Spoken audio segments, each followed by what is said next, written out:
জামিনে মুক্তি পাওয়ার পর যদি সে কোনো ধরনের কোনো অপকর্ম করে তার সাথে সাথে আইনের আওতায় নিয়ে আসা হবে। আমাদের এই সমাজের হলো সবচেয়ে বড় সমস্যা হলো একটা হলো দুর্নীতি, আর একটা হলো মাদক। কিন্তু আমার এই দুইটা বড় ধরনের সমস্যা।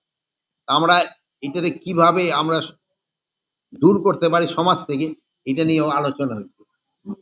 আর এই মাদকের সমস্যাটা দূর করার জন্য কিন্তু আপনাদের সবার সহযোগিতা দরকার। মাদকটা কিন্তু আমাদের গ্রামে গঞ্জে সব জায়গায় ছড়াই গেছে। এটা যদি আমরা সবাই সহযোগিতা না করি তবে কিন্তু এটা বন্ধ করা খুব ডিফিকাল্ট হয়ে যাচ্ছে। দিন দিন কিন্তু এটা বেড়েই যাচ্ছে। এই জন্য আপনারা সবাই লোকজন কিন্তু সচেতন করতে হবে। মানে এর জন্য প্রশাসনকে নির্দেশ দেওয়া হয়েছে নির্বাচনটা হবে ফ্রি, ফেয়ার, ক্রেডিবল এবং উৎসব মুখর। এইটা করার জন্য প্রশাসন যেন সব ধরনের কাজ করে। কি জামিনে মুক্তি পাওয়ার পর যদি সে কোনো ধরনের কোনো অপকর্ম করে তার সাথে সাথে আইনের আওতায় নিয়ে আসা হবে।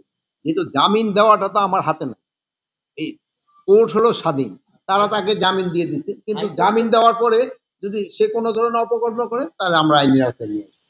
মাননীয় উপদেষ্টা এই নির্বাচনকে কেন্দ্র করে যে কার্যক্রম নিষিদ্ধ হচ্ছে যে দলটি, তাদের বিভিন্ন অ্যাক্টিভিটি আমরা দেখতে পাচ্ছি, বিশেষ করে পার্শ্ববর্তী দেশের পত্রিকার নিউজ আসছে এবং অনেক গুজব আসছে যে তারা এটা চলে আসছে। তো আপনাদের প্রশ্ন হলো এই সামগ্রিক দিক বিবেচনা করে সামনের নির্বাচন আসছে সেটা ওই পক্ষ থেকে দেখতে পাচ্ছি।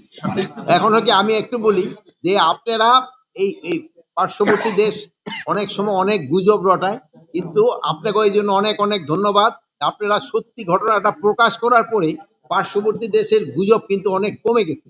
আপনারা সত্যি ঘটনাটা প্রকাশ করে দিবেন এবং যে পার্শ্ববর্তী দেশ যাতে মিথ্যা রটায় এটা আপনারা সবচেয়ে কিন্তু মেইন মাধ্যম প্রতিহত করার। আপনারা যদি সত্যি ঘটনাটা বলেন যে ওরা যে পার্শ্ববর্তী দেশে যে ঘটনাটা বলতেছে এটা মিথ্যা, তো এটা কিন্তু সবচেয়ে বেশি ক্ষতি হয়। যেই কাজটা আপনারা করে যাচ্ছেন ভবিষ্যতে করবেন, এই জন্য আমি আপনাদের ধন্যবাদ দিই।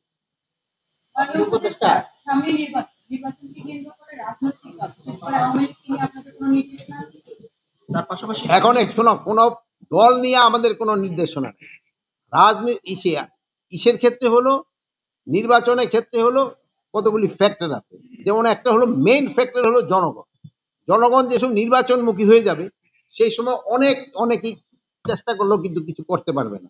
তারপর হলো এই যারা নির্বাচনে অংশগ্রহণ করবে এই পার্টিগুলি, তাদেরও কিন্তু একটা বিরাট কাজ রয়ে গেছে এই আইন শৃঙ্খলা রক্ষা করার জন্য।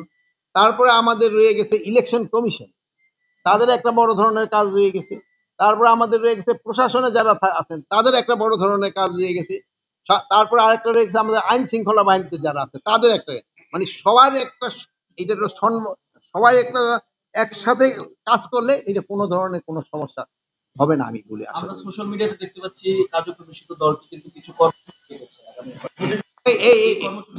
এরা কিন্তু এদের মানে আপনাকে সহযোগিতায় এইটার কিন্তু তাদের কার্যক্রম কিন্তু অনেক কমে গেছে। আর প্লাস এই যে সোশ্যাল মিডিয়া অনেক সময় অনেক মিথ্যা রটনা রটায়, এটা কিন্তু আপনারা যারা ই মিডিয়া আছেন, কি বলে ইলেকট্রনিক প্রিন্ট মিডিয়া আছেন, আপনারা সত্যি ঘটনাটা প্রকাশ করে দিলে এই সমস্যাটা সমাধান হবে। আপনি কি মনে করেন? তো আপনি মনে করেন, আমি মনে করি। আচ্ছা, ভালো থাকেন, দোয়া করি। আল্লাহ হাফেজ।